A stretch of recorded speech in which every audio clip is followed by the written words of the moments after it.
So Kathy and I are thinking about doing a few different gift ideas since it's the holiday season, and I think I'm going to start this off with a little project that will be a surprise for Kathy because she can really use a serving tray, and it'll probably go on top of Wine Bar Kathy.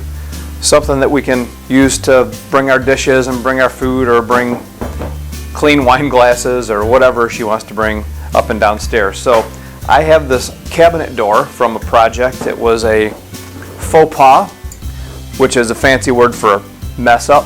I didn't throw it out because it was perfect and I thought maybe I'd build a cabinet around it someday, but I think this will make a nice serving tray. We had a friend give us some scraps of really nice clear pine. Some of them are pretty short and it's certainly something worth keeping and doing something with. So I glued a couple pieces together, which made a nice block, and then I just put a 15-degree angle on all four sides and made some little feet. So we'll kind of fancy the serving tray up by putting feet under it.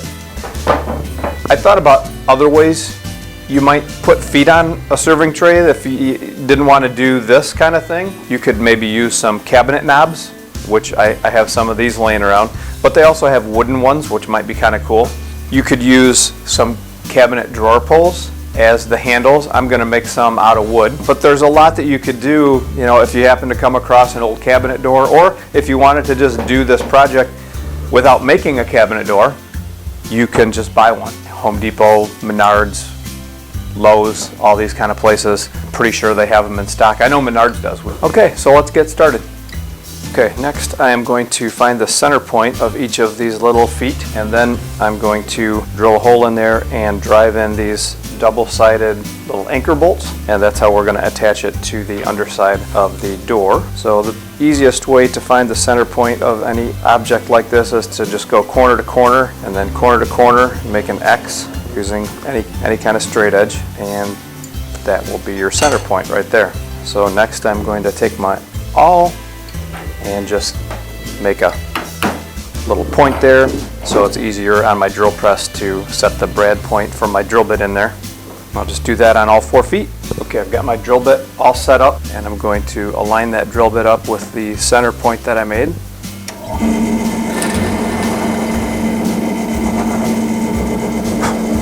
And drill the hole. Okay, next I'm just going to take the bolt, get it started in that hole, and then use some pliers to kind of steady it while I turn this around. I want to drive the bolt in far enough so that there's no chance that this will poke through the serving tray on the top side. As long as the drill press is warmed up, I'm going to mark out the hole location on the underside of the tray and drill those holes too. Again, I've got the depth stop set, so there's no way that I can accidentally drill all the way through this. And I just have a little stand set up with a board across here to help me just to handle this relatively large piece on this relatively small drill press. For the handles, I've got another piece of this nice clear pine, and I'm going to drill two 2-inch holes about 2 inches in, and then I'm going to rip this directly in half on the table saw. And then I'm going to use the jigsaw to make a little decorative edge and probably route it over so it's nice and soft. Okay, next up I am going to work on the handles. I've cut the holes. I cut this in half, so I have the parts for 2 handles. I've used a couple little bottles to kind of design the curves that I want to use for the decorative part, and I'm going to mount these 2 together using some double-sided tape, and then I'll cut them on the bandsaw. Slow and steady does the trick on the bandsaw. There are some pretty tight curves here.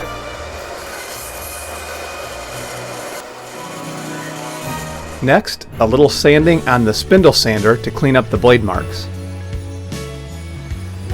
Next, I set up a roundover bit on the router table just to ease the edges. Well, Kevin was trying to surprise me with this really nice serving tray, but I surprised him by coming home early to work in the shop. So now I can help him install the handles. We put some wood glue on the bottom and use 1.5-inch Craig screws from the underneath.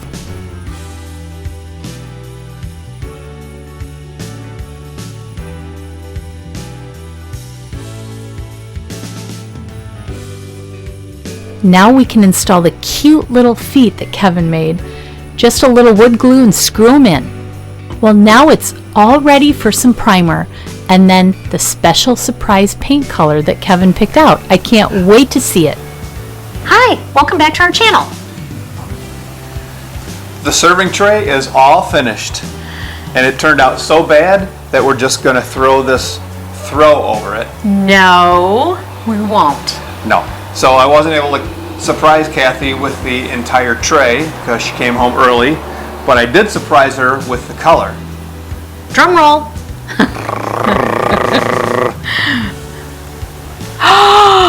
Oh my gosh. Is that a cool color? Oh yeah.